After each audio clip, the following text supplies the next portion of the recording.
কয়েকটি গুরুত্বপূর্ণ পদার্থের pH of some common substances. তো দেখো কি বলা আছে, প্রথমে গ্যাস্ট্রিক জুস এদের পিএইচ ভ্যালু হচ্ছে 1 থেকে 3, নেচার হচ্ছে অ্যাসিডিক।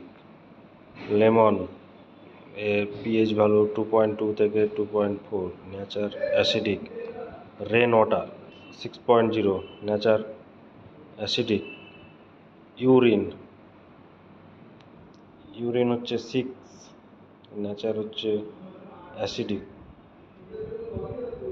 ব্লাড 7.2 থেকে 7.4, এর নেচার হচ্ছে বেসিক।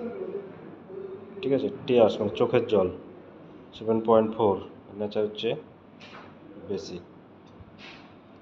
এইগুলোই সাধারণত পরীক্ষাতে এসে থাকে, তোমরা করে নিও।